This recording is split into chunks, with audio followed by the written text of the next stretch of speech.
The spring of 1875 arrived in London with an unusual warmth that seemed to promise transformation. For Lady Imogen Carlyle, however, transformation had always been something that happened to other young women. At 23, Imogen had long accepted her place in the complex hierarchy of London society. Eternally pleasant, perpetually overlooked, and far too sensible to harbour romantic illusions. Her father, the Earl of Carlisle, possessed an ancient title and modest fortune, enough to secure invitations to every notable event, but not quite enough to make his only daughter a matrimonial prize. Another season, another round of watching from the sidelines, Imogen murmured to herself, as her lady's maid Martha fastened the last button on her cream silk gown. The dress was beautiful. Her mother, the late Countess, had excellent taste, but beauty, Imogen had learned, only mattered when someone bothered to look. "Now, my lady, that's no way to speak," Martha chided gently, adjusting a wayward curl in Imogen's chestnut hair. "You're lovely as a spring morning, you are." Imogen offered a wan smile. Martha's loyalty was touching, if misguided. Pretty enough, perhaps, but not beautiful. Clever enough to converse, but not witty enough to sparkle. Well-bred enough to belong, but not remarkable enough to be remembered. The Ashworth ball that evening promised to be the usual affair. A crush of bodies in an overheated ballroom, young ladies displaying their accomplishments like exotic birds, and Imogen tucked away near the refreshment table, observing the theatre of courtship with anthropological detachment. She descended the grand staircase of Ashworth House with her father, who patted her hand absently. "Chin up, my dear. Perhaps this will be your season." It was the same thing he said every year, with decreasing conviction. The ballroom glittered with hundreds of candles, their light catching on jewels and polished floors. The air thrummed with music, laughter, and the underlying current of ambition that powered the marriage market. Imogen's practiced eye immediately catalogued the season's debutantes, all 17 and 18 years old, fresh-faced and hopeful, and the eligible gentlemen who circled them like well-dressed sharks. "Lady Imogen!" She turned to find Lady Beatrice Thornton, one of the few young women who still acknowledged her existence after multiple seasons. "Beatrice, how lovely you look." "As do you, though that colour does wash you out rather," Beatrice said with the casual cruelty of the truly beautiful. "Have you seen the Montclair brothers? Both in attendance tonight, quite unprecedented. The Duke rarely honours us with his presence." Imogen's pulse quickened involuntarily at the mention of Hugh Montclair, Duke of Blackthorn. She'd seen him precisely 3 times in as many years, a tall, severe figure who seemed to regard social gatherings with the enthusiasm one might reserve for a dental extraction. Handsome in a stark, uncompromising way, with dark hair, glacial grey eyes, and an air of barely restrained impatience with the frivolities of the ton. "I wasn't aware the Duke enjoyed such entertainments," Imogen managed. "Oh, he doesn't," Beatrice laughed. "But his brother Christopher does, and apparently the Duchess has put her foot down about family appearances. There, do you see?" Imogen followed Beatrice's gaze to the entrance, where 2 men stood in stark contrast to one another. The first, undoubtedly Hugh Montclair, surveyed the room with the expression of a man mentally cataloguing escape routes. Tall and broad-shouldered, he wore his evening clothes with careless perfection, as though he'd been born in white tie rather than dressed in it. Beside him stood a younger man who could only be Christopher, Kit, as she'd heard him called. Where Hugh was all sharp angles and restrained power, Kit radiated easy charm. Golden-haired where Hugh was dark, laughing where Hugh scowled, Kit embodied everything the ton loved in a gentleman, approachability wrapped in aristocratic breeding. "Christopher Montclair is quite the catch," Beatrice whispered conspiratorially. "Second son, of course, but the Duchess settled a substantial fortune on him, and he has no interest in politics or duty, only adventure and pleasure. Every mama with a practical daughter has him in her sights." Imogen watched as Kit's gaze swept the ballroom, pausing here and there with evident appreciation. Then impossibly his eyes found hers. She looked away immediately, heat rising in her cheeks, but when she dared glance back, he was still watching her. More than that, he was smiling at her. "Heavens," Beatrice breathed. "Is Christopher Montclair looking at you?" Before Imogen could formulate a response, Kit was moving through the crowd with the easy confidence of a man who'd never been refused anything. Hugh remained by the entrance, his expression darkening almost imperceptibly as he watched his brother's progress. "Lady Imogen Carlyle, isn't it?" Kit's voice was warm, rich with genuine pleasure rather than mere politeness. "Mr. Montclair." Imogen managed a curtsy, acutely aware that every eye in their vicinity had turned toward them. Beatrice had actually taken a step backward, as though to provide a better view of the spectacle. "I've been told you have the most interesting perspective on Turner's later works," Kit said, as though they were old friends picking up a familiar conversation. "I'm attempting to educate myself on modern art, and I fear I'm making rather a hash of it. Might you take pity on an ignorant soul and share your thoughts?" It was smoothly done, a request for her expertise rather than a conventional compliment. Imogen found herself responding before her usual caution could intervene. "I'm hardly an expert, Mr. Montclair, but I do find his use of light rather extraordinary. There's a luminosity in his work that seems to capture something beyond mere representation. You see, already I'm enlightened." Kit's smile was infectious. "Would you honor me with the next dance? I promise to interrogate you thoroughly about atmospheric perspective." The room seemed to tilt slightly. Kit Montclair, charming, wealthy, utterly inappropriate for a wallflower 23, was asking her to dance, in front of everyone. Yes, thank you." As Kit led her onto the floor for a waltz, Imogen caught a glimpse of Hugh Montclair. The Duke stood exactly where his brother had left him, but his posture had changed. Rigid, watchful.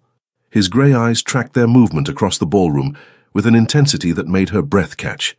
Then Kit's hand settled at her waist, and she forced her attention back to her partner. "You must forgive my brother's brooding," Kit said lightly as they began to move. "Hugh has all the social graces of a wounded bear. Takes after our father that way, though at least father had the excuse of actually being interested in governance and estate management. Hugh simply dislikes people in general." "That seems rather harsh," Imogen heard herself say. "Perhaps he's simply selective about company." Kit laughed, a bright sound that drew smiles from nearby couples. "Defending him already? How charitable. Most people find Hugh terrifying, or at least profoundly off-putting. He cultivates the impression deliberately, I think. Why would he do that? To keep the world at arm's length, naturally. It's rather effective." Kit spun her expertly through a turn. "But we're not here to discuss my difficult brother. Tell me about yourself, Lady Imogen. How is it that we've attended the same events for years, yet I'm only now discovering what fascinating company you are?" The compliment was almost certainly practiced, yet Imogen found herself warming to it anyway. When had anyone last called her fascinating? When had anyone last noticed her at all? They talked through the waltz and into the next dance, which Kit claimed with easy presumption. He was, Imogen discovered, genuinely interested in art, music and literature, or at least skilled at appearing so. He spoke of his travels on the continent, his plans to visit Greece and Egypt, his passionate belief that life was meant to be experienced rather than merely endured. "You should see the world, Lady Imogen," he said earnestly. "England is magnificent, but there's so much beyond our shores. Light that transforms everything it touches, ruins that whisper of ancient glories, seas that seem to stretch into infinity." "It sounds wonderful," Imogen admitted. She'd rarely left London, her world confined to the familiar rhythms of the season and quiet summers at her father's estate in Kent. "Then perhaps someday I shall show it to you." The words hung between them, more promise than propriety should allow. Imogen's cheeks burned, but Kit merely smiled and guided her through another turn. She was so absorbed in the unexpected pleasure of being noticed, desired, sought after, that she didn't realize they'd danced past Hugh Montclair until she felt the weight of his gaze, like a physical touch. The Duke stood with his mother, the Duchess Georgiana, a formidable woman known throughout London for her sharp wit and sharper matchmaking instincts. But it was Hugh who commanded attention, even in stillness. His jaw was tight, his eyes fixed on Imogen with an expression she couldn't quite decipher. Anger? Disapproval? Something else entirely? "Ah, there's Mother with Hugh," Kit said cheerfully. "Come, you must meet them properly." Before Imogen could protest, Kit was steering her toward the Montclairs with the confidence of a man who'd never considered the possibility of refusal. The Duchess greeted them with a knowing smile. "Christopher, darling, how energetic you've been this evening. You'll exhaust poor Lady Imogen with your enthusiasm. Mother, may I present Lady Imogen Carlyle? Lady Imogen, my mother, the Duchess of Blackthorn, and my brother Hugh." Imogen sank into a proper curtsy, suddenly conscious of her flushed cheeks and slightly dishevelled hair. "Your Grace, your Grace." "Rise, my dear," the Duchess said warmly. Any young woman who can keep Christopher entertained for 2 consecutive dances deserves our admiration. He's usually flitting about like a butterfly, never settling long enough to hold a proper conversation. Lady Imogen is different, Kit said, with such conviction that Imogen's heart performed an uncomfortable flutter. She has substance. How delightful, the Duchess murmured, her sharp gaze moving between Imogen and her younger son with evident calculation. Then she turned to Hugh. Don't you agree, darling? That Lady Imogen seems a woman of substance? Hugh Montclair finally spoke, his voice a deep rumble that seemed to resonate in Imogen's chest. I couldn't possibly comment, having never been introduced to Lady Imogen before this moment. The words were perfectly polite, yet somehow they felt like a challenge, or perhaps a reproach. Then allow me to remedy that oversight, Kit said smoothly. Hugh, Lady Imogen Carlyle, daughter of the Earl of Carlisle, Lady Imogen, my impossible brother, Hugh Montclair, Duke of Blackthorn and general impediment to human joy. Christopher, the Duchess sighed, though her lips twitched with suppressed amusement. Hugh's eyes met Imogen's for the first time directly, and she felt the impact like a door slamming shut. Grey and cold as winter sky, yet beneath that frost was something that burned, something that saw her, truly saw her, in a way that Kit's charming attention did not. Lady Imogen, Hugh said quietly, inclining his head, my brother speaks nonsense as easily as breathing. I hope you won't hold his proximity to me against him. That is, Imogen floundered, caught between Kit's warmth and Hugh's inexplicable intensity. Don't terrorize her, Hugh, Kit laughed, apparently oblivious to the tension. Lady Imogen, would you like some refreshment? I fear I've kept you dancing without regard for practical concerns. Yes, thank you. As Kit offered his arm and led her away, Imogen glanced back once. Hugh was watching them go, his expression unreadable but his posture speaking volumes. The Duchess was watching her son with knowing eyes and an enigmatic smile. There now, Kit said cheerfully, as he procured her a glass of lemonade. You've survived an encounter with Hugh. Most people find him rather overwhelming. He seems... Imogen paused, searching for the right word. Intense, angry, magnetic, reserved. That's one way of putting it. Kit's easy manner dimmed slightly. Hugh takes everything seriously. Duty, honor, the weight of the dukedom. Sometimes I think he's forgotten how to simply live. There was genuine concern beneath Kit's levity, and Imogen felt her estimation of him rise. Whatever else he might be, Kit Montclair loved his brother. Perhaps he needs reminding, she said softly. Kit's eyes brightened.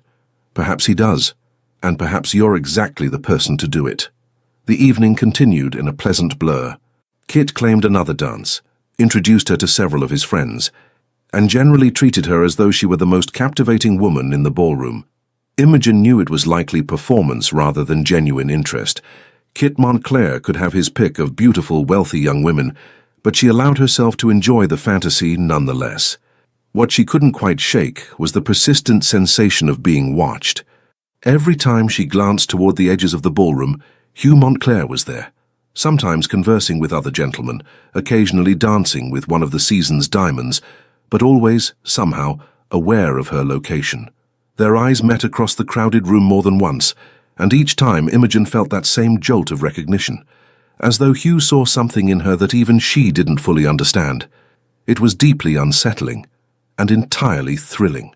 As the evening drew to a close and her father appeared to collect her, Kit bowed over her hand with theatrical gallantry. Lady Imogen, this has been the most unexpectedly delightful evening of my season. Might I call upon you tomorrow? I find myself desperately in need of further education regarding Turner's technique. Yes, you may call. Kit's smile was radiant. Excellent. Until tomorrow, then.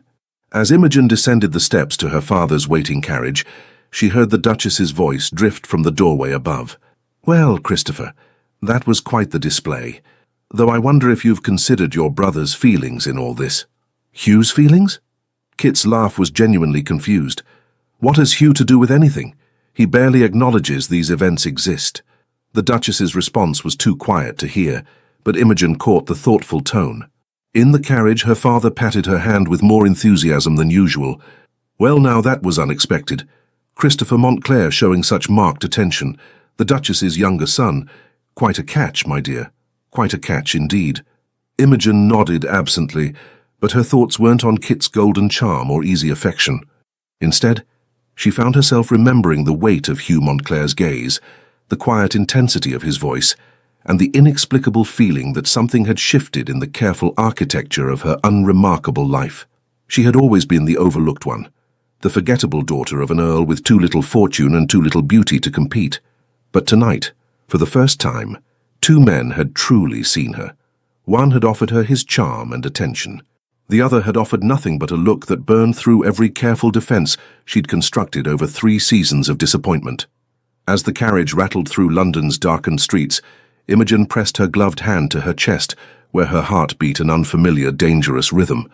The season, it seemed, had just become considerably more complicated.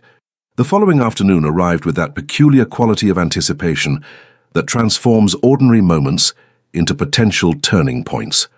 Imogen sat in the drawing room of Carlisle House, ostensibly reading a novel, but in reality watching the mantel clock with increasing anxiety. Kit Montclair had said he would call. Gentlemen said such things frequently and rarely meant them literally. Yet Imogen found herself hoping, dangerously, foolishly hoping, that he might be different. "My lady," Martha appeared in the doorway, her eyes bright with suppressed excitement. "Mr. Christopher Montclair has called. Your father said to show him up." Imogen's heart performed an acrobatic leap. "Thank you, Martha. Please, yes, show him in." She smoothed her morning dress, a soft lavender muslin that brought out the warmth in her brown eyes, and arranged herself with studied casualness on the settee. The novel remained open in her lap, though she couldn't have said what page she was on to save her life.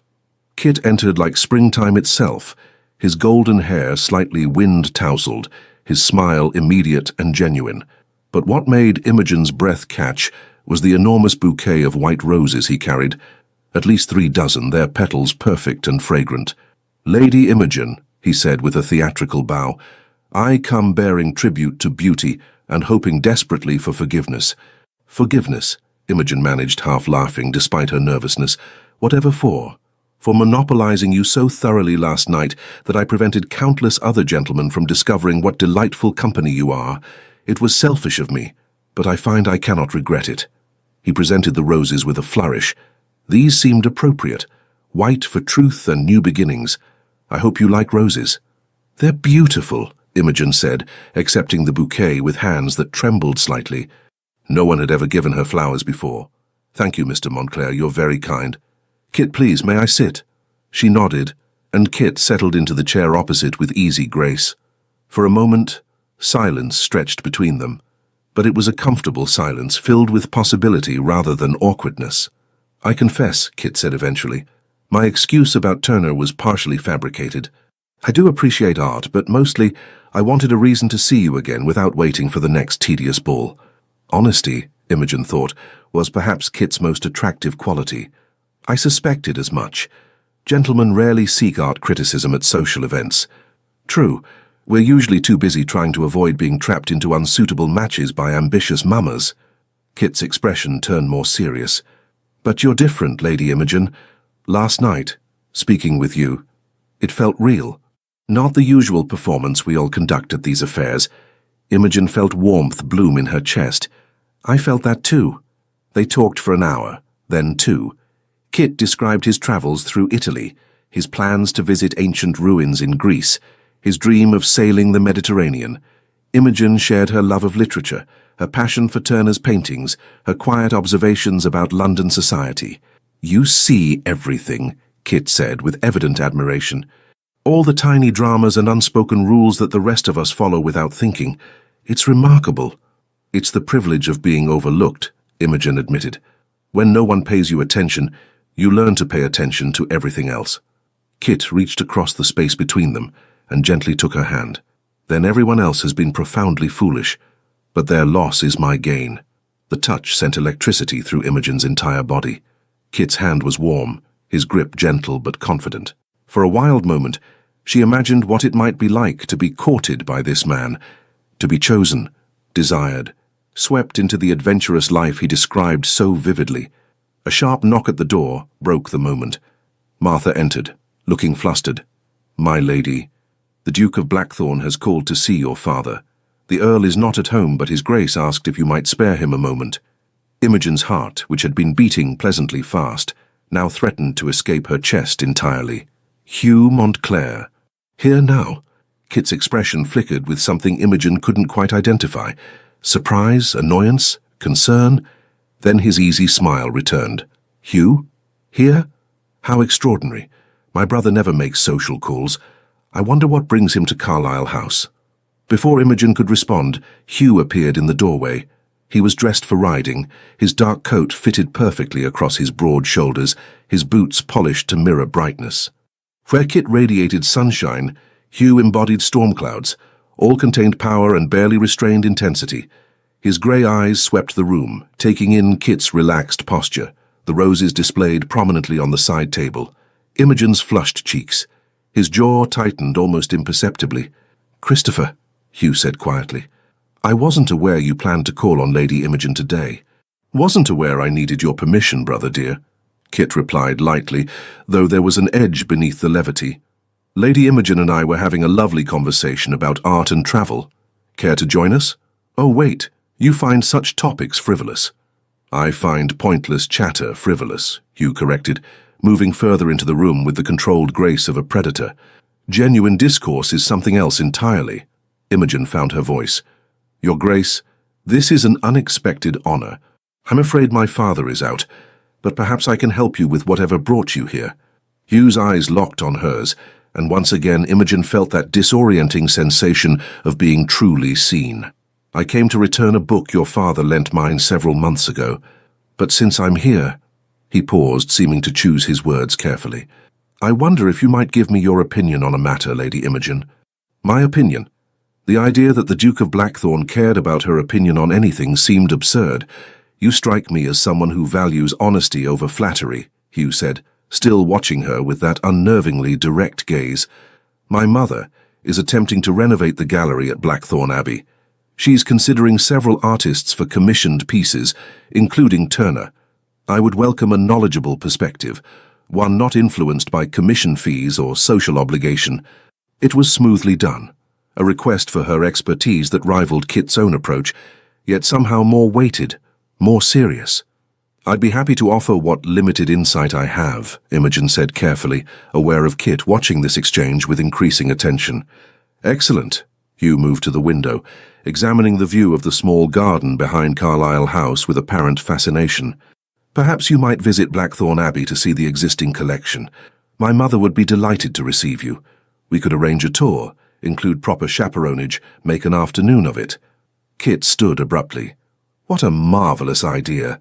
I'll escort Lady Imogen myself. I've been meaning to look at Father's old collection anyway, gathering dust in that enormous pile while Hugh broods in the library." "That won't be necessary," Hugh said, his voice acquiring a dangerous edge. "I'm perfectly capable of arranging appropriate hospitality." "Oh, I'm sure you are," Kit replied, his usually warm tone cooling noticeably.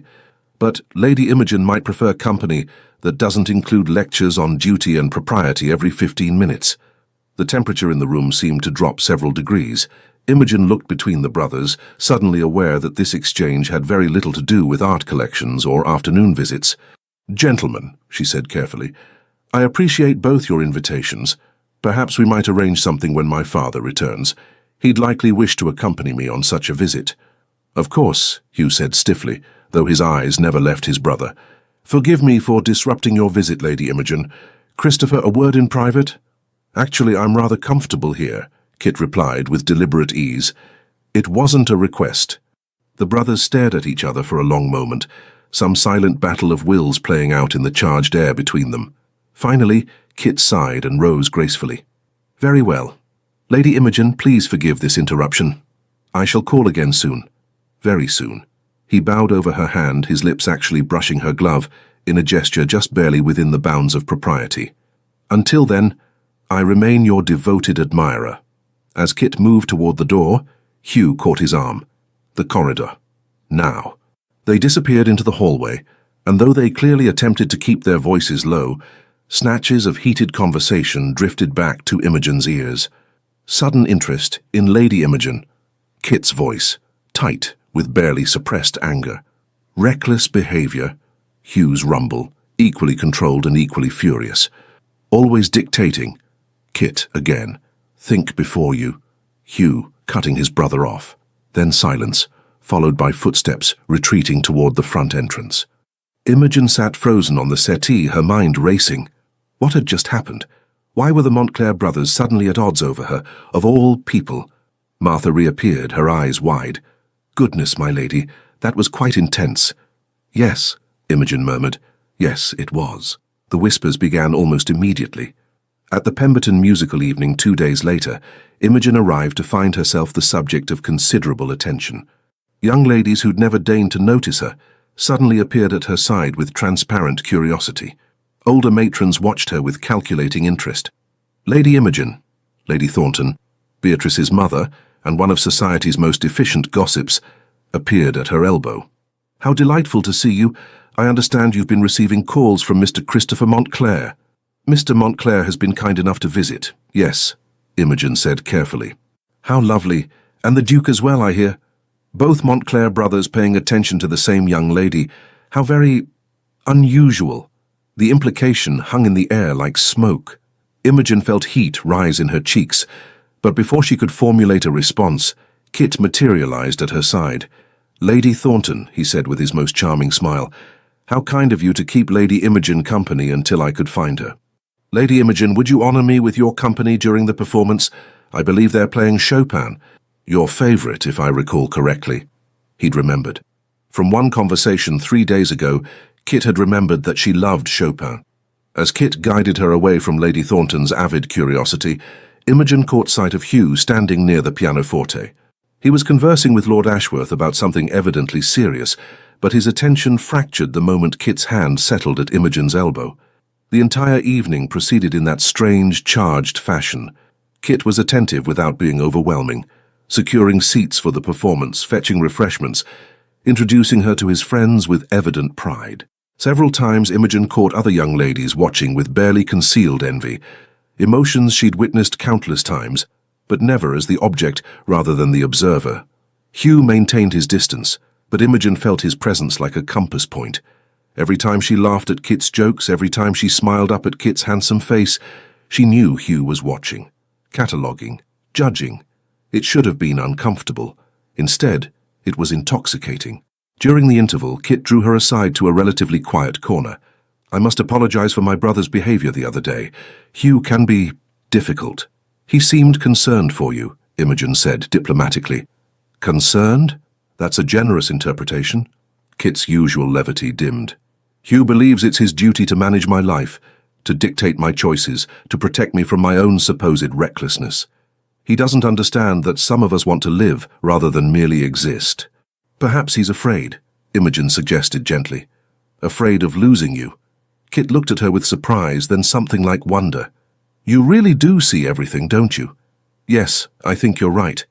After Father died, Hugh became, well, he became what he thought a duke should be.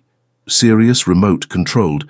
He locked away everything spontaneous or joyful about himself. That sounds lonely. It is, but it's his choice. Kit took her hand, his expression earnest.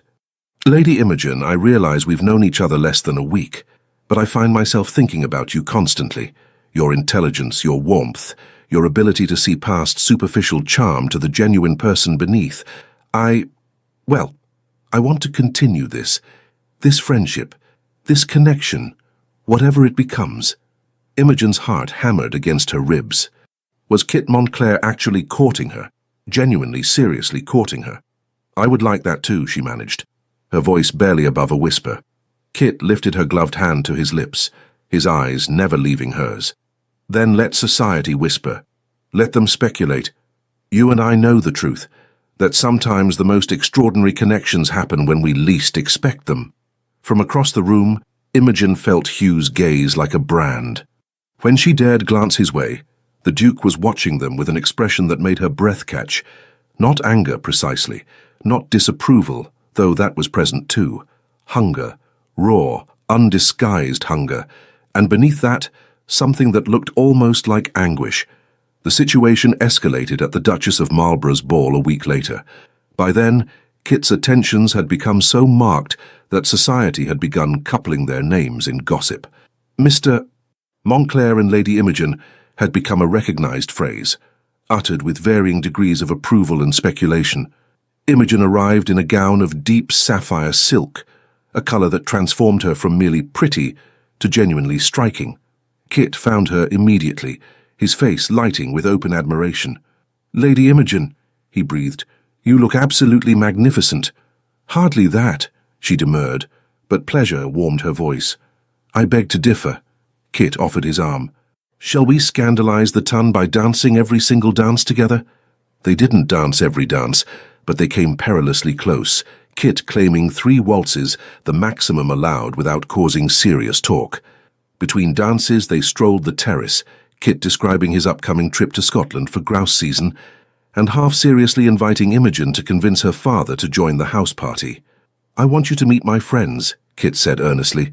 "The people I truly care about beyond all this social performance. They'd love you, Imogen. May I call you Imogen?" The use of her Christian name should have scandalized her. Instead, it thrilled her. "Yes, and I shall call you Kit." His smile was radiant. "Kit and Imogen, I like the sound of that." They were standing at the edge of the terrace, the music and light from the ballroom spilling into the garden beyond, when Hugh Montclair appeared from the shadows like an avenging angel. "Imogen," Hugh said, his voice cutting through Kit's warm chatter like a blade through silk. "Might I have a word?" It was the first time he'd used her Christian name. On Kit's lips it had sounded affectionate, playful. On Hugh's it sounded possessive, claiming. Kit's hand tightened on Imogen's arm. "We were having a private conversation, Hugh. On a public terrace in full view of 200 guests. Hardly private." Hugh's eyes were storm grey in the dim light. "And I believe Lady Imogen promised me a dance." Imogen's mind raced. She had done no such thing. Hugh had barely spoken to her since their tense encounter at Carlisle House, but something in his expression, some desperate intensity, made her nod. Yes, I believe I did." Kit's jaw tightened. "Imogen, it's just one dance," she said softly, touching his arm in apology. "I'll find you directly after." Hugh offered his arm with silent command, and Imogen took it, aware of curious eyes tracking their movement back into the ballroom. The next dance was, inevitably, a waltz. As Hugh drew her into position, his hand at her waist, his touch burning through silk and propriety, Imogen realized she'd underestimated everything about this man. Where Kit held her with friendly confidence, Hugh held her as though she was something precious and dangerous all at once.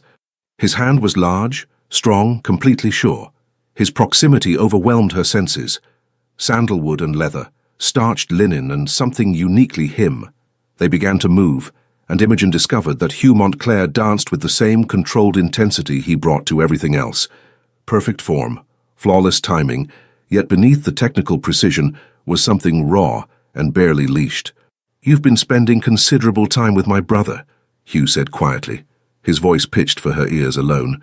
"Kit has been kind enough to keep me company, yes." "Kind." Hugh's lips twisted on the word. "Is that what you call it?"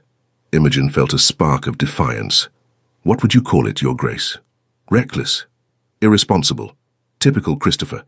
Pursuing what he wants without consideration for consequences." "Perhaps," Imogen said carefully, aware they were dancing past curious onlookers. "Kit simply knows what he wants and isn't afraid to pursue it. Some might call that courage rather than recklessness." Hugh's hand tightened at her waist. "You don't understand my brother as well as you think. And you don't understand him at all if you believe his interest in me is merely reckless impulse." They turned through a complex sequence, moving in perfect synchronization despite the tension crackling between them. Hugh guided her effortlessly, his body dictating their movement with absolute confidence. "Christopher collects experiences," Hugh said, each word precise and cutting. "Beautiful places, interesting people, novel sensations. He's never committed to anything beyond his own pleasure. Not a career, not a purpose, certainly not a woman." The words stung, partially because they echoed Imogen's own half-formed concerns. Kit was charming, attentive, seemingly besotted. But was it real, or simply the thrill of conquest? "You're being cruel," she whispered. "I'm being honest. Something my brother apparently cannot manage." "And what about you, Your Grace?" Imogen looked up, meeting those grey eyes directly despite the way her heart threatened to hammer out of her chest. "What is your interest in this situation? You've barely acknowledged my existence until Kit began paying me attention. Why do you suddenly care what he does?" It was bold, possibly inappropriate, definitely dangerous. But Imogen had spent 3 seasons being overlooked, dismissed, relegated to the margins. She was tired of being careful. Hugh's expression shifted, something fierce and almost vulnerable, flickering across his features before he locked it down. "I care," he said slowly, "because my brother has no idea what he's doing, because he's playing with someone who deserves far better than to be another of Christopher's temporary fascinations." "How noble of you," Imogen said, anger giving her courage, "to protect poor foolish me from your brother's terrible attention. Tell me, Your Grace, have you considered that perhaps I'm capable of making my own decisions? That perhaps I enjoy Kit's company and want his attention? Do you?" The question was quiet, intense, loaded with implications Imogen couldn't quite pass. Hugh had pulled her incrementally closer during their exchange, until propriety's boundaries were tested, if not quite broken. She could feel the warmth of him, the solid strength of his body, the way his eyes searched hers with almost painful focus. Yes, I do." Something dark and painful crossed Hugh's face. "I see." The music swelled toward its conclusion, and Hugh guided her through the final turns with mechanical precision, all the fierce engagement draining from his manner. When the dance ended, he bowed with cold formality. "Thank you for the dance, Lady Imogen. I hope you enjoy the rest of your evening with my brother." He released her and walked away, his broad shoulders rigid with tension. Imogen stood frozen on the dance floor, her emotions in chaos. What had just happened? Why did she feel as though she'd lost something precious she hadn't even known she possessed? Kit appeared at her side moments later, concern evident in his handsome face. "Are you all right? Hugh didn't upset you, did he?" "No, It was just a dance." But it hadn't been just a dance. It had been a confrontation, a challenge, a revelation. Hugh Montclair wasn't simply disapproving of his brother's courtship. He was jealous, furiously, desperately jealous. The realization should have pleased her. Instead, it terrified her. Because somewhere in the past few minutes, while dancing with the Duke of Blackthorn, Imogen Carlyle had discovered something she desperately wished to unlearn. Every time Kit Montclair made her heart flutter with pleasure, Hugh Montclair made it race with something far more dangerous: desire. The next 2 weeks transformed Imogen's quiet existence into something resembling a romantic comedy performed for all of London society. Everywhere she went, she found herself at the center of an unspoken battle between the Montclair brothers, a battle neither would acknowledge but that everyone could plainly see. Kit continued his attentive courtship with increased determination. He called at Carlisle House every other day, always bearing thoughtful gifts, books he thought she'd enjoy, sketches from his travels, once even a watercolor he'd attempted himself, badly but endearingly, of the view from Blackthorn Abbey's South Terrace. They attended exhibitions together, chaperoned by Imogen's cousin Harriet, and Kit made her laugh with his irreverent observations about stuffy aristocrats and ridiculous social conventions. "You know what society needs?"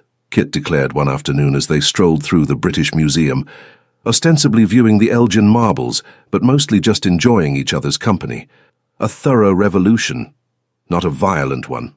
I'm too fond of creature comforts for that, but something to shake up all these absurd rules about who can speak to whom and what constitutes proper behavior." "And who would lead this revolution?" Imogen asked, amused despite herself. "You and I, obviously. We'll start a salon like the French philosophes, but less tedious. Good conversation, genuine connection. No stupid rules about how many dances constitute an understanding or how long one must wait before using Christian names." Kit grinned at her. "We'll call it the Society for Sensible People. I'm not sure we'd have many members." "Good. We'll be exclusive. Membership by invitation only, granted solely to those with functioning brains and the courage to use them." It was this quality that Imogen found most appealing about Kit: his refusal to take anything too seriously, his determination to find joy even in circumstances designed to crush spontaneity. In his company, she felt lighter, freer, capable of being the person she'd always wanted to be rather than the one society expected. But if Kit represented liberation, Hugh embodied something far more complex: The Duke attended more social events in those 2 weeks than he had in the previous 2 years. He appeared at every ball, every musical evening, every garden party where Kit and Imogen might be found. He never approached directly, never engaged in obvious interference, but his presence was impossible to ignore. Imogen would be laughing at something Kit said, only to feel the weight of Hugh's gaze from across the room. She'd be dancing with Kit, aware of nothing but his charming conversation and easy grace, then suddenly lock eyes with Hugh and forget her next step entirely. Kit would be describing his travel plans, inviting her to imagine joining him on adventures across Europe, and Imogen would find herself watching Hugh's rigid shoulders, the tight set of his jaw, the way his hands clenched around his champagne glass. The worst or perhaps best Imogen couldn't decide were the moments when Hugh actually did approach. Like at Lady Sefton's ball, when Kit had momentarily left to fetch refreshments, and Hugh materialized at Imogen's side as though summoned by dark magic. "You look well this evening, Lady Imogen," Hugh said quietly, his eyes cataloguing every detail of her appearance with disconcerting thoroughness. "Thank you, Your Grace. As do you." It was true. Hugh wore evening clothes with the same careless perfection he brought to everything, looking simultaneously civilized and dangerously untamed. An awkward silence stretched between them. Finally, Hugh spoke again. "My mother wishes to extend a formal invitation for you and your father to dine at Blackthorn House next week. She's quite taken with you." "That's very kind." "It has nothing to do with kindness." Hugh's voice dropped, acquiring an edge that made Imogen's pulse spike. "My mother believes you'd be good for Christopher. She thinks you might give him purpose, direction, help him become the man he should be." "And what do you think?" Hugh's grey eyes bored into hers. "I think Christopher doesn't deserve you.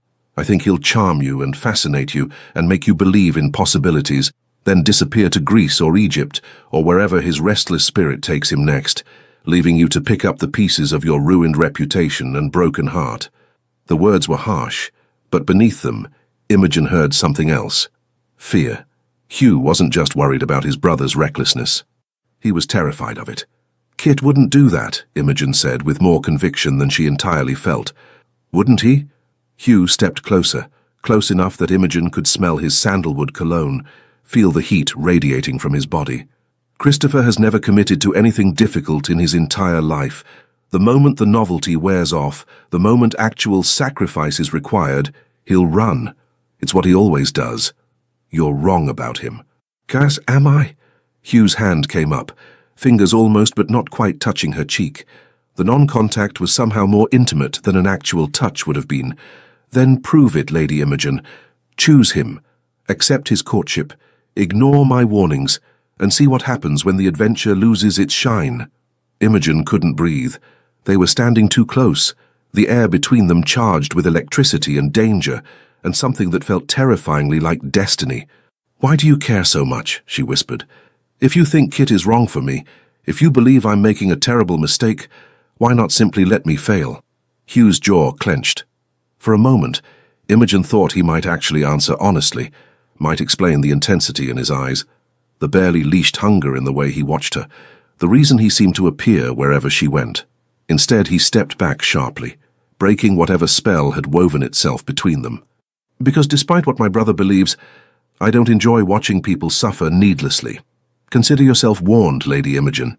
He walked away, leaving Imogen trembling and confused, and desperately wishing Kit would hurry back with those refreshments so she could force her heart rate back to something approaching normal. The situation reached its crisis point at the Duchess Georgiana's own summer garden party at Blackthorn House, an event that had become legendary in London society, both for its lavishness and for the Duchess's uncanny ability to facilitate matches among her guests. The grounds of Blackthorn House were magnificent. Acres of manicured gardens, ancient oak trees, a small lake with swans gliding serenely across its surface. The weather cooperated beautifully, providing bright sunshine tempered by a gentle breeze that made the heat bearable. Imogen arrived with her father, both of them slightly overwhelmed by the grandeur. They'd been to fine houses before. The Earl of Carlisle's connections ensured invitations to notable events, but Blackthorn House operated on a different scale entirely. This was ducal wealth, married to centuries of aristocratic power, and it showed in every perfect hedge, every marble statue, every footman stationed at precise intervals along the winding paths. Kit found her immediately, appearing as though he'd been watching for her arrival. "Imogen, you look like springtime personified. Come, let me show you the gardens properly. Mother's done extraordinary work with the roses this year." He offered his arm, and Imogen took it gratefully, trying to ignore the way her father's face lit with obvious hope. The Earl had become increasingly enthusiastic about Kit's courtship, seeing in it possibilities he'd long since abandoned for his spinster daughter.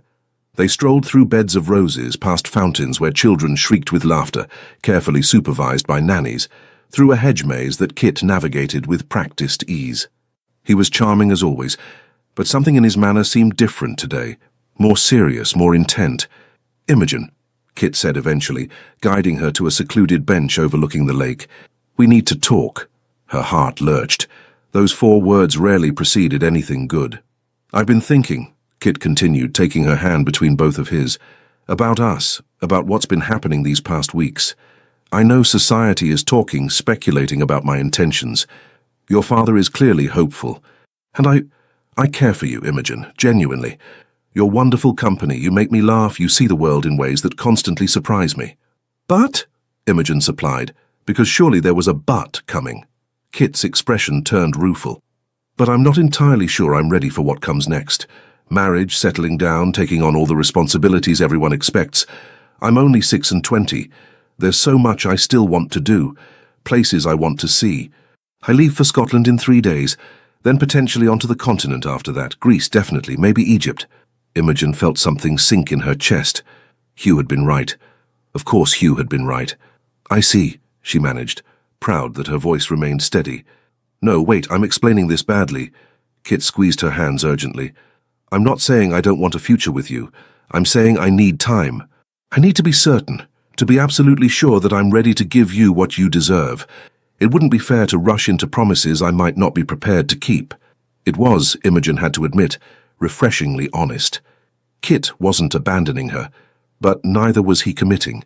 He was doing exactly what Hugh had predicted, preserving his freedom while keeping his options open.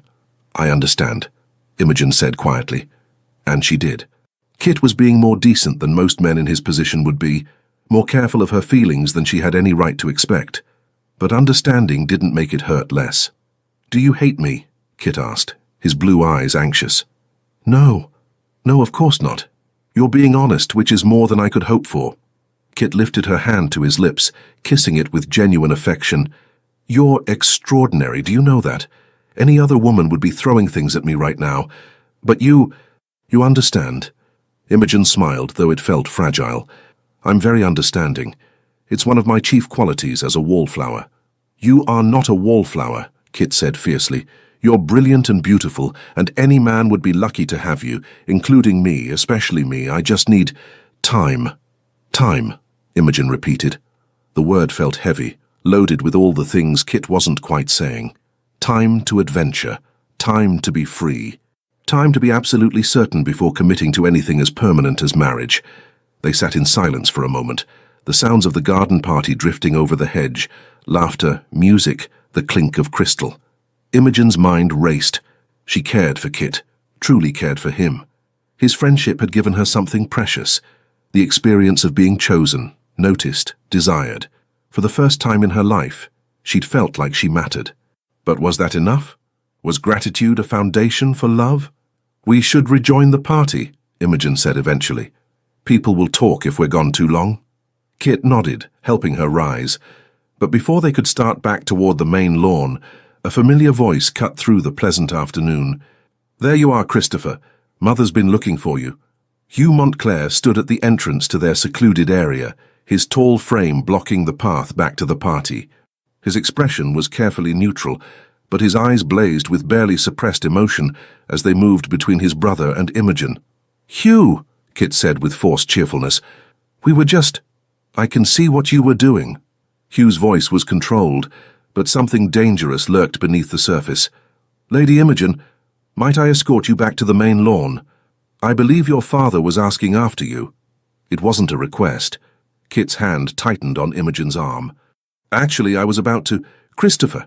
Hugh's tone acquired a sharp edge. A word privately. The brothers stared at each other, tension crackling between them like lightning before a storm.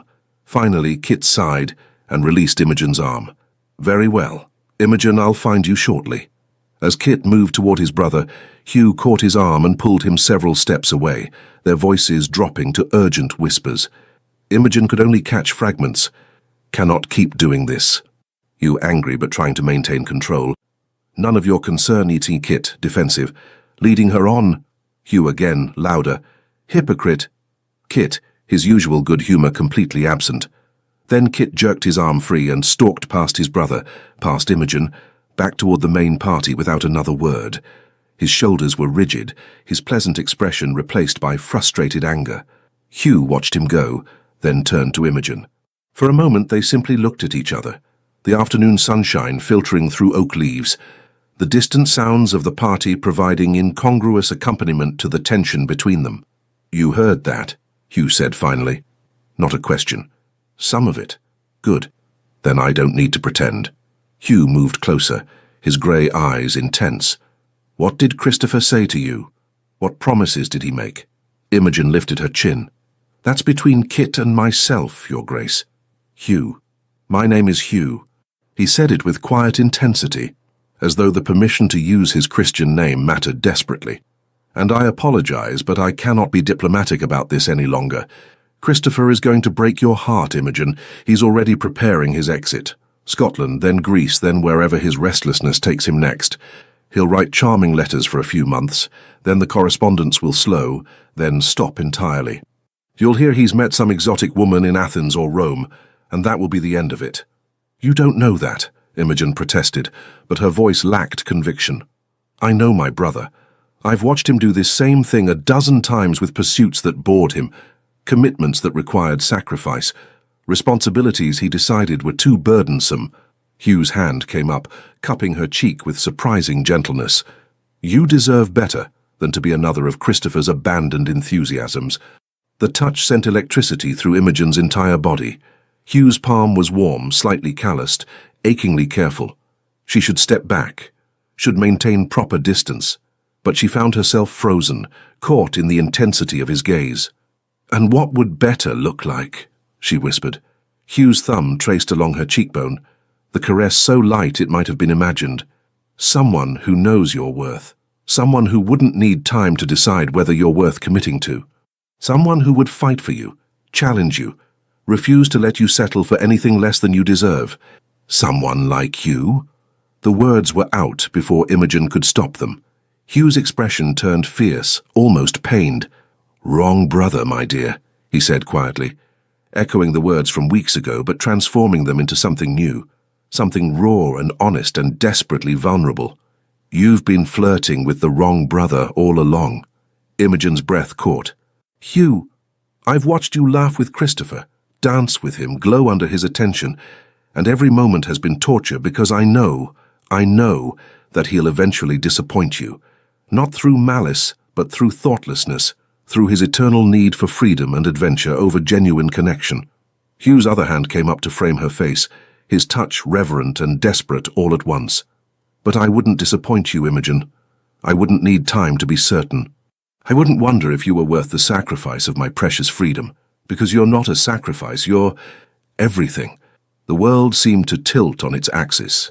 Imogen's carefully constructed understanding of the past weeks shattered and reformed into a new pattern.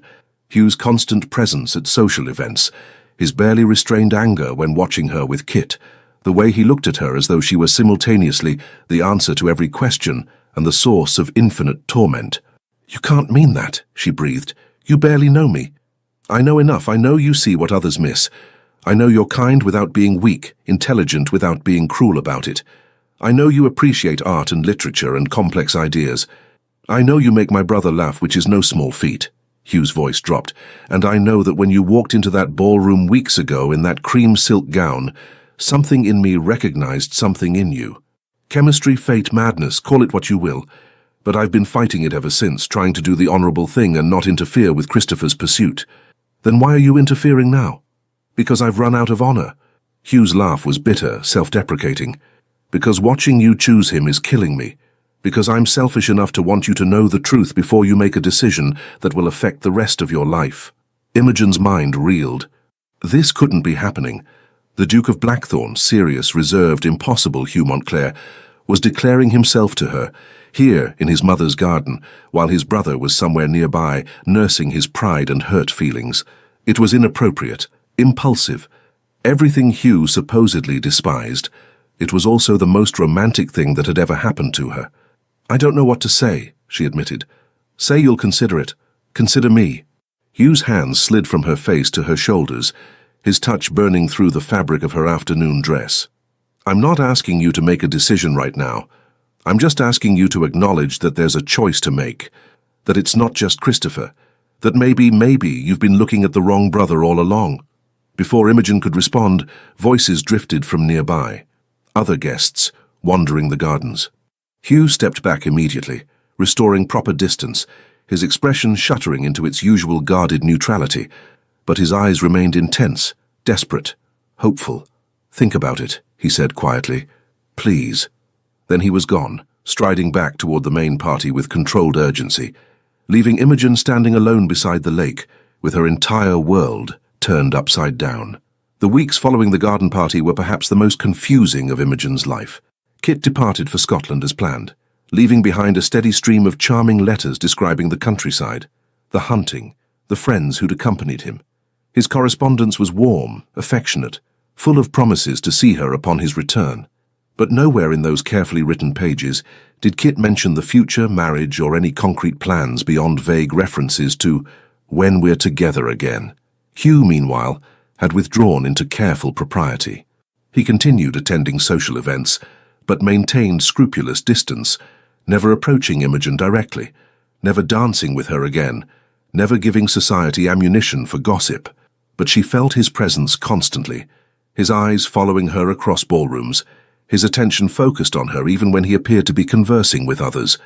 It was maddening and revealing, because in Kit's physical absence and epistolary presence, Imogen discovered something uncomfortable. She missed Hugh more. She missed the intensity of his attention, the challenge in his gaze, the way he saw past her careful pleasantness to the complex, uncertain woman beneath. Kit made her feel charming and desirable. Hugh made her feel seen. The realization came fully formed one evening at the theatre, where Imogen attended a performance of Romeo and Juliet with her father and cousin Harriet. Hugh was present, seated in the Blackthorn box across the theatre with his mother, and throughout the entire first act, Imogen found her attention split between the stage and the Duke's profile. Hugh watched the play with complete focus, his expression intent as the young lovers declared their passion. When Romeo spoke of love at first sight, of knowing instantly that Juliet was his destiny, Hugh's jaw tightened almost imperceptibly. And when Juliet questioned whether Romeo's love was too sudden, too passionate to be real, Hugh's eyes flicked across the theatre to meet Imogen's. The moment lasted perhaps 2 heartbeats, but Imogen felt its impact like a physical blow. In Hugh's gaze, she saw everything he'd said in the garden: hunger, hope, fear, determination. The question that had been building in her mind for weeks finally crystallized into certainty. She'd been courted by the wrong brother all along. Kit was wonderful, charming, kind, endlessly entertaining, but what she felt for him was gratitude and affection, not the bone-deep recognition that Hugh had described. Kit made her happy. Hugh made her feel alive. The question was what to do about it. The opportunity came in an unexpected form.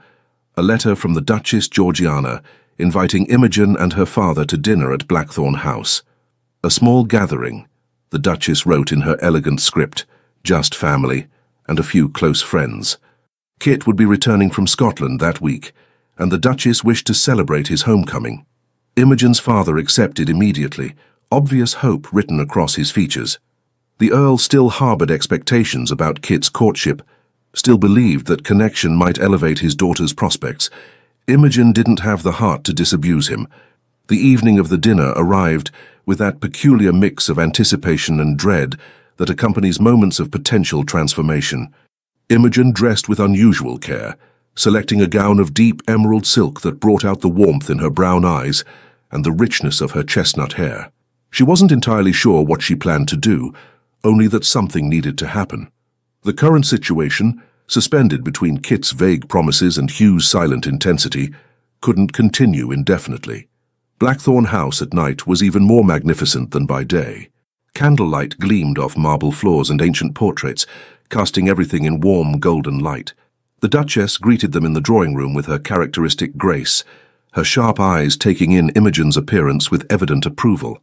"Lady Imogen, how lovely you look. That colour suits you beautifully. And Lord Carlisle, so good of you to join us. Christopher should be down shortly. He only just arrived this afternoon and is no doubt making himself presentable after days of tramping about the Scottish wilderness." Hugh stood by the fireplace, magnificent in evening clothes that emphasized his broad shoulders and long legs. His eyes found Imogen immediately, tracking over her appearance with barely concealed hunger, before his expression shuttered into politeness. "Lady Imogen, Lord Carlisle, welcome." "Your Grace," Imogen managed, proud that her voice remained steady despite the way her heart hammered against her ribs.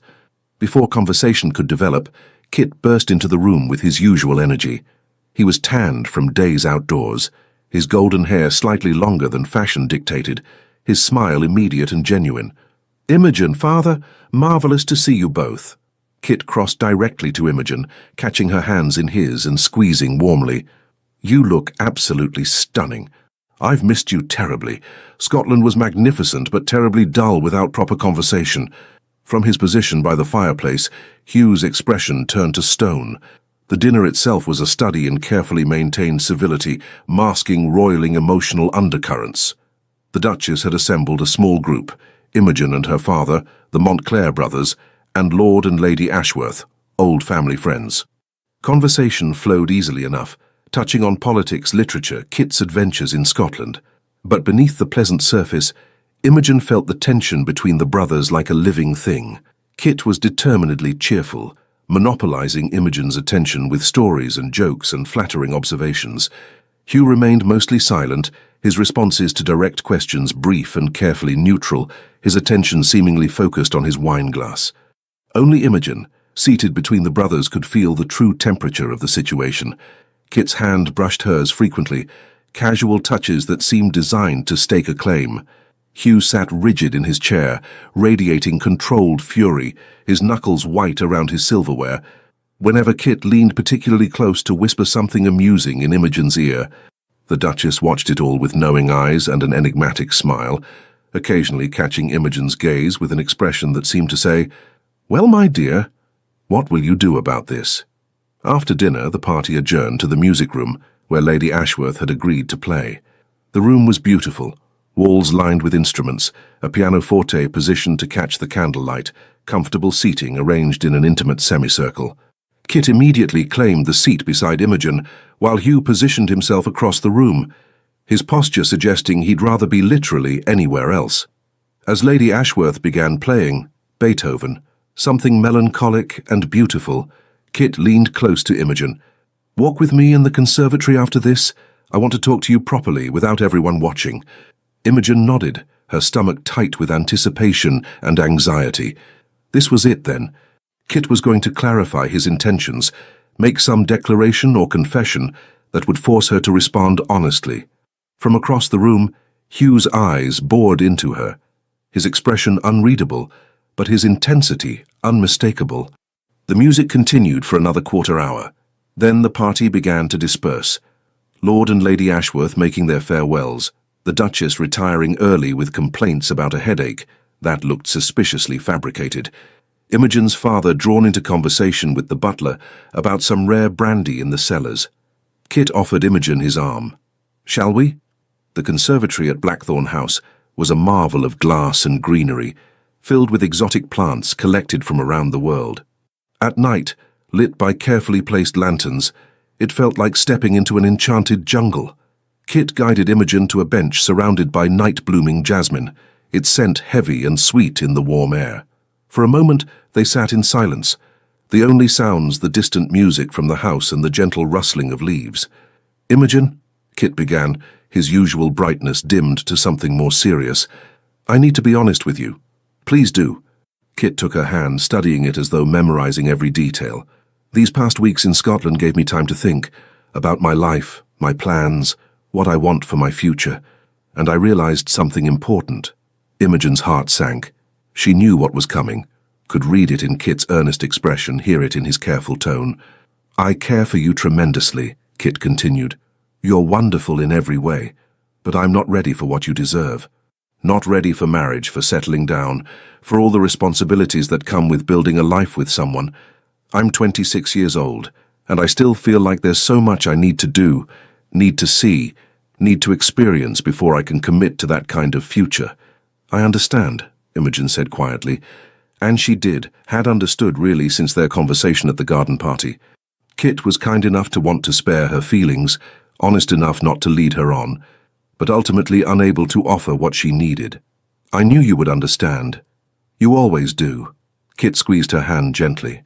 "I want you to know that my affection for you is genuine. You've brought such light into my life these past weeks, but it wouldn't be fair to ask you to wait while I figure myself out.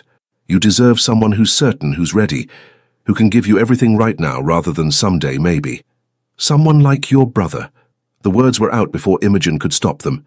Kit's expression flickered with surprise, then something like resignation, then, unexpectedly, relief. "You've noticed, then, the way Hugh looks at you, the way he can barely stand to be in the same room when we're together." Kit laughed softly. "I've been watching it happen for weeks, watching my brother fall for the woman I was courting. It should have made me furious, but it didn't. No, because I'm not blind, Imogen.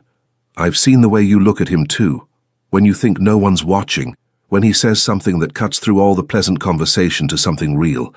You light up for him in a way you never quite do for me." Kit's smile was tinged with melancholy, but genuine nonetheless. "And as much as my ego would prefer otherwise, I love my brother. I want him to be happy, and I think you might be the person who could make that possible." Tears pricked Imogen's eyes. "Kit, I'm so sorry. I never meant—" "Don't apologize, please." Kit lifted her hand to his lips, kissing it with affectionate finality. "You've done nothing wrong. Chemistry isn't something we control. And honestly, if I were ready for everything you deserve, I'd fight for you. But I'm not ready, and Hugh is. He's been ready since the moment he saw you. He just wouldn't admit it because he thought I was serious about courting you. You're an extraordinary man, Christopher Montclair." "I know," Kit said with a flash of his usual humor. "I'm also remarkably perceptive when I bother to pay attention. Now go. Hugh's probably in the library, brooding and pretending to read something improving. Put him out of his misery, will you?" Imogen stood, but Kit caught her hand once more. "For what it's worth, I think you two will be magnificent together. Just be patient with him. Hugh's spent so long being the responsible one, the serious one, the duke who never allows himself anything frivolous, that he's forgotten how to simply want something for himself. Remind him." The library at Blackthorn House was exactly what one might expect from a ducal residence. 2 stories of floor-to-ceiling shelves filled with leather-bound volumes, rolling ladders for accessing higher shelves, comfortable chairs positioned near the massive fireplace. And there, exactly as Kit had predicted, sat Hugh Montclair. He wasn't actually reading. The book lay open in his lap, but his eyes were fixed on the fire, his expression distant and bleak. He looked, Imogen thought, like a man who'd resigned himself to unhappiness. "Your Grace?" Hugh's head snapped up, his grey eyes widening as he saw her standing in the doorway. He rose immediately, the book tumbling forgotten to the floor. "Lady Imogen, What are you doing here? Where's Christopher?" "Kit is in the conservatory, being remarkably gracious about releasing me from a courtship neither of us were quite convinced by." Imogen stepped into the library, closing the door behind her with deliberate care. It was improper, shockingly so, but she found she didn't care. "He suggested I might find you here. Brooding." "I don't brood," Hugh said automatically, then caught himself. "That is, I was simply thinking." "About?" Hugh's jaw tightened. "About how I've been a complete fool. About how I waited too long, stayed too silent, convinced myself that honor meant allowing my brother his pursuit, even as it destroyed me to watch. About how I'm about to lose something I never even had the courage to fight for." Imogen moved closer, closing the distance between them with careful steps. "You haven't lost anything. Not yet." Hugh went very still, his entire body tense with barely restrained hope. "What are you saying?" "I'm saying you were right that first time you pulled me aside at a ball. Wrong brother, you said. It took me weeks to understand, but you were right." Imogen's hands trembled slightly as she reached out, placing her palms flat against Hugh's chest. She could feel his heart hammering beneath her fingers, racing as fast as her own. I was flirting with the wrong brother all along, because Kit is wonderful, charming, everything a woman should want. But he's not what I want. He's not who makes me feel truly alive. Imogen, Hugh's voice was rough, barely controlled. You see me, Hugh. Not the pleasant wallflower everyone expects, not the grateful daughter of an earl with modest fortune. You see all the complicated, uncertain, occasionally sharp-tongued reality beneath the polite exterior. And that terrifies me, because it means I can't hide from you. But it makes me feel more myself than I've ever felt with anyone. Hugh's hands came up to cover hers, pressing them more firmly against his chest. I've been watching you for weeks fighting this, trying to be honorable while wanting nothing more than to drag you away from Christopher's charming attentions and declare myself like some gothic hero. It's been torture. Then stop being tortured. Imogen looked up into those grey eyes that had haunted her dreams, saw everything she needed reflected there. Desire, determination, hope, fear, absolute certainty. Stop being honorable and serious and responsible. Just for a moment, allow yourself to want something. Want me. Hugh's control shattered. His hands slid from hers to her waist, pulling her flush against him with barely restrained urgency. I want you, he said roughly, his forehead dropping to rest against hers. I've wanted you since that first night at the Ashworth ball, when you stood talking to Beatrice Thornton and laughing at something she said. You weren't performing for anyone, weren't trying to catch attention. You were just yourself. And I looked at you and thought, there she is. The one person who could make me want to be less alone. Imogen's breath caught. Hugh, let me finish. Please. Hugh's hands tightened at her waist, his voice dropping to something raw and vulnerable. I'm not easy to be with. I'm serious. Often too serious.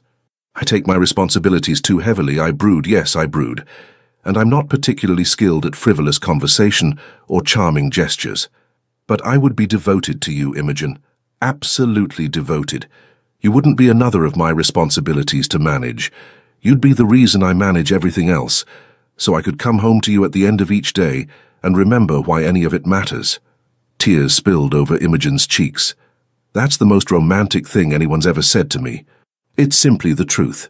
Hugh's thumb came up to brush away her tears with infinite gentleness. Say you'll consider it. Consider me. Consider a future where you don't have to settle for charming adventures, where you can have passion and intensity, and someone who sees you exactly as you are and wants nothing more than to build a life worthy of you. I don't need to consider, Imogen said, her hands sliding up to frame Hugh's face, feeling the slight roughness of his jaw beneath her palms.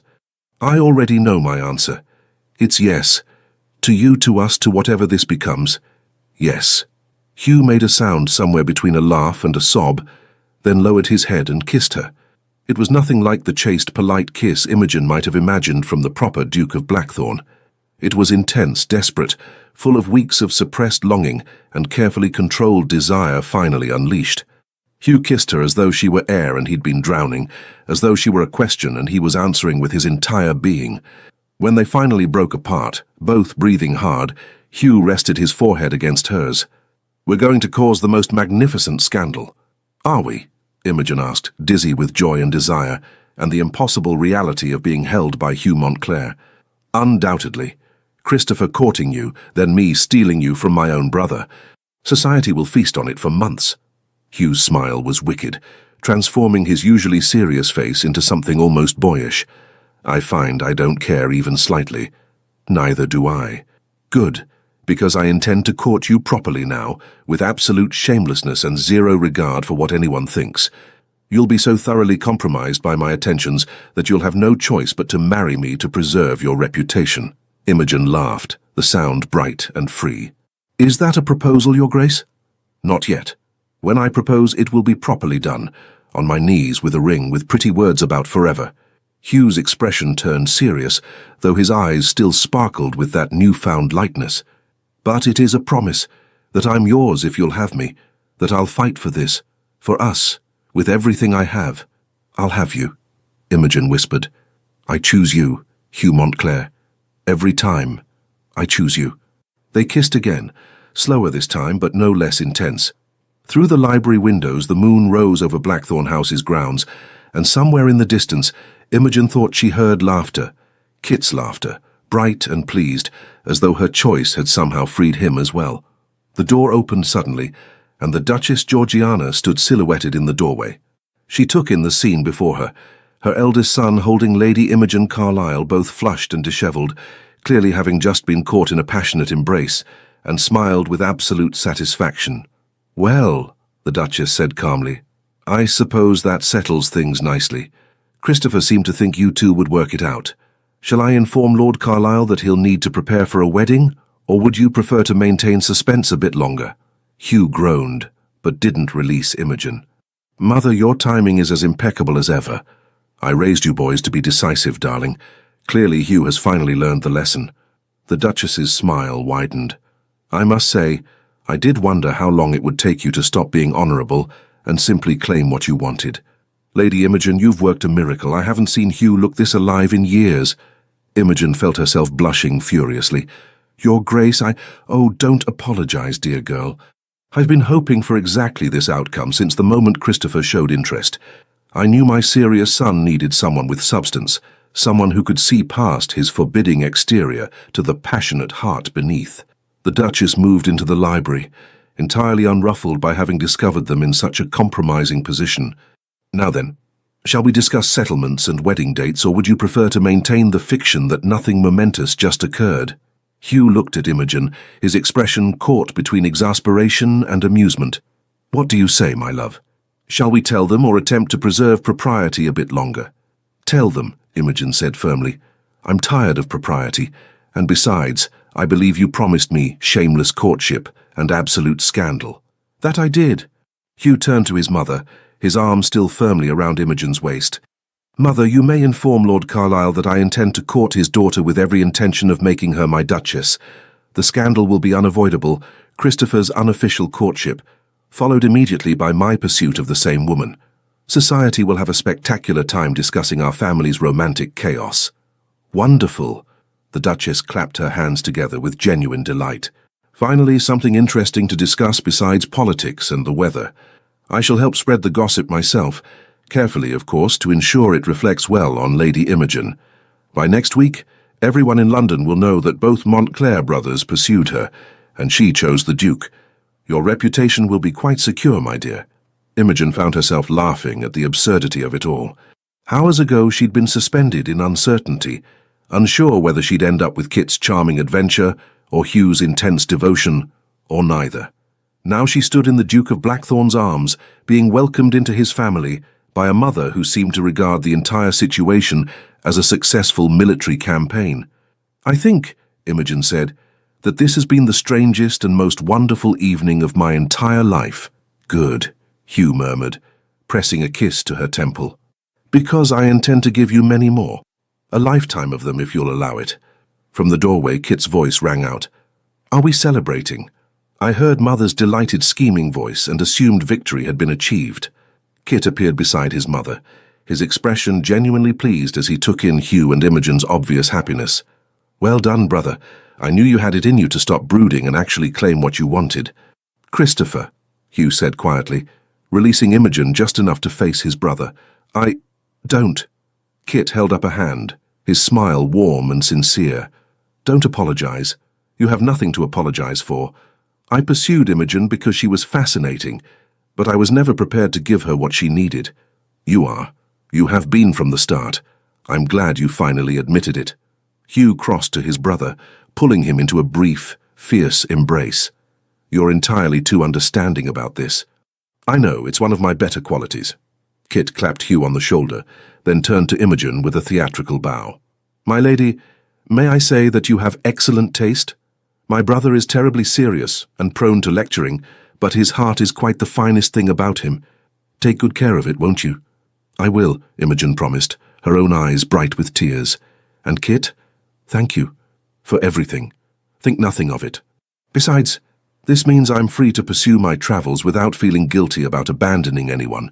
Greece awaits, and perhaps Egypt after that. I shall send you both ridiculously detailed letters about ancient ruins and exotic markets." Kit's expression turned more serious. "Be happy, both of you. You deserve it." 2 years later. The gardens at Blackthorn Abbey were in full bloom, roses and lavender perfuming the warm June air. Inside the Abbey's drawing room, Imogen Montclair, Duchess of Blackthorn, sat at her writing desk, composing a letter to her dearest friend Beatrice. 2 years of marriage had transformed her in ways she'd never anticipated. The wallflower who'd once resigned herself to permanent obscurity now managed one of England's grandest estates, hosted political dinners where she sparred verbally with ministers and diplomats, and had become known throughout London society for her sharp wit and her influence over the previously unapproachable Duke. But the greatest transformation was simpler, more personal. She was happy, deeply, completely happy. "Mama, Mama!" Imogen set down her pen as her daughter, 18 months old with Hugh's dark hair and her own brown eyes, came toddling into the room, pursued by a laughing nursemaid. "Lady Catherine, you mustn't run from nurse," Imogen chided gently, scooping up the child who'd been named for her late grandmother. "Papa?" Catherine asked hopefully, her favourite word and favourite person. "Papa is meeting with the steward about the tenant cottages. He'll be back for lunch." Imogen kissed her daughter's chubby cheek, breathing in that sweet baby scent that never failed to make her heart swell. The nursemaid retrieved Catherine with apologies, and Imogen returned to her desk. But before she could resume writing, strong arms wrapped around her from behind, and Hugh's voice rumbled warm against her ear. "Writing to Beatrice about how you've tamed the fearsome Duke of Blackthorn." Imogen leaned back into her husband's embrace, still marvelling at how natural this had become. Hugh's affection, freely given and received, replacing the rigid propriety he'd maintained for so long. "Actually, I was telling her about the new hospital wing you've agreed to fund in the village. She'll be impressed despite herself." Hugh pressed a kiss to the top of her head.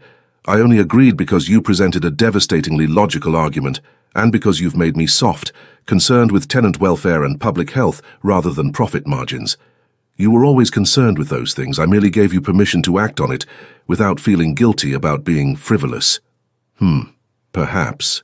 Hugh moved to perch on the edge of her desk, his grey eyes no longer cold but warm with contentment, studying her face. Kit's letter arrived. He's in Cairo now, apparently having the time of his life excavating something ancient and probably cursed. Is he planning to return for Christmas? He says yes, but Kit's promises about timing are notoriously flexible. He might arrive Christmas Eve or Easter Sunday. Both are equally likely. Hugh's smile was affectionate rather than frustrated. "I'm glad he's found his path, though. Adventure suits him far better than ducal responsibility ever would have." Imogen reached up to lace her fingers through Hugh's. "You miss him. I do. But I'm grateful too, for his understanding, his blessing, his friendship, and for his remarkably good sense in knowing when to step aside and let his brother have what he actually needed." "What did you need?" Imogen asked, though she knew the answer. Hugh pulled her up from the desk chair, wrapping both arms around her and holding her close. "This. You. A life that includes passion as well as duty, love as well as responsibility. Someone who sees past the Duke to the man beneath, and loves him anyway, frowns and brooding and terrible social skills included. Your social skills have improved dramatically, only because you've taught me that conversation can be more than strategic maneuvering. That people can be interesting, even delightful." Hugh's hand came up to cup her cheek in that achingly familiar gesture. "You've transformed everything, Imogen, made me remember how to live rather than merely fulfill obligations." "Good," Imogen said, rising on her toes to kiss him softly, "because you've transformed me too, made me believe I was worth choosing, worth loving, worth fighting for." They stood wrapped together in the drawing room, sunlight streaming through the tall windows, their daughter's laughter echoing from somewhere in the house. It was ordinary and extraordinary all at once, this life they'd built together from mutual recognition and growing love. "Imogen," Hugh said eventually, his voice taking on that particular tone that meant he was about to say something he'd been thinking about for some time. "Yes? I want to host a ball. Here, at Blackthorn Abbey. A proper, spectacular affair with hundreds of guests and excessive flowers and entirely too much champagne." Imogen pulled back to look at him in surprise. Hugh had spent their entire courtship avoiding social occasions whenever possible, only participating when absolutely necessary. "You want to host a ball?" "I want to show you off," Hugh corrected, his smile turning slightly wicked. "I want everyone who ever overlooked you, who dismissed you as a wallflower to see you as Duchess of Blackthorn. Magnificent, confident, utterly beloved. I want to watch you shine and know that you're mine, and I'm the luckiest man in England." Tears pricked Imogen's eyes, the happy kind, the kind that came from being loved so thoroughly and completely. "That's the second most romantic thing you've ever said to me." "What's the first?" "Everything you said that night in the library when you told me you'd been watching me and fighting it, and wanting nothing more than to drag me away from Kit's attentions." Hugh laughed, the sound rich and warm. "Then I shall have to work harder to top it. I have an entire lifetime to come up with increasingly romantic declarations. I look forward to each one." They kissed again, slow and deep and full of promise. 2 years married, and Imogen still felt that spark of electricity every time Hugh touched her. She suspected she always would. Outside the drawing room, the Duchess Georgiana paused in the hallway, listening to her son's laughter, genuine, unreserved, joyful. She smiled to herself, satisfied. Both her boys had found their paths, Kit to adventure and discovery, Hugh to love and purpose. It had all worked out exactly as she'd hoped. Though she'd never admit to anyone, especially not to Hugh or Kit, that she'd orchestrated quite a lot of it. Sometimes the best matchmaking looked like happy accident. Inside the drawing room, Hugh and Imogen remained wrapped in each other's arms, discussing plans for their ball for Christmas with Kit, for the future stretching bright and full of possibility before them. "No regrets?" Hugh asked softly. Imogen thought about the path that had brought them here, her seasons as a wallflower, Kit's charming courtship, Hugh's fierce pursuit, the choice she'd made in this very house 2 years ago. "Not a single one," she said firmly. "I chose the right brother. I chose love, intensity, partnership, challenge, everything that matters. I chose you, Hugh, and I'd choose you again, every single time." "Good," Hugh murmured against her hair, "because I chose you too. The moment I saw you, really saw you, I chose you. Even when I was fighting it, denying it, trying to be honorable, I'd already chosen you. You were always meant to be mine, just as I was always meant to be yours." "Right, brother, then," Imogen teased, echoing that first confrontation that had changed everything. Hugh's arms tightened around her. "Right, brother," he confirmed. "Finally and forever, the right brother." And as afternoon sunshine filled the drawing room at Blackthorn Abbey, illuminating the Duke and Duchess wrapped in each other's arms, Imogen knew with bone-deep certainty that this love, this life, this man was worth every moment of uncertainty, every awkward season, every time she'd been overlooked or dismissed. Because being seen, truly seen by Hugh Montclair, being chosen by him, loved by him, was worth any price. She'd started the season as a wallflower, expecting nothing. She'd ended it as a duchess, beloved and happy, with a husband who looked at her as though she'd hung the moon and stars. Sometimes, Imogen thought, the most extraordinary love stories began with the simplest truth. She'd been flirting with the wrong brother all along. The end. Thank you for staying with us until the very end of this unforgettable journey. We hope you felt every glance, every heartbeat, and every choice Lady Imogen made. If this story moved you, please consider liking, commenting, and sharing it with others who love emotional romantic tales as much as we do. We'd love to hear from you. What was your favorite moment? Did you also root for the wrong brother? Don't forget to subscribe to our channel and support us from the bottom of your heart. Your support keeps us motivated to continue creating stories full of love, redemption, and powerful turning points. Another story is waiting for you at the end of the video. Click and be surprised by more emotional romantic tales just like this one. Thank you for being here. The Legends of Love team.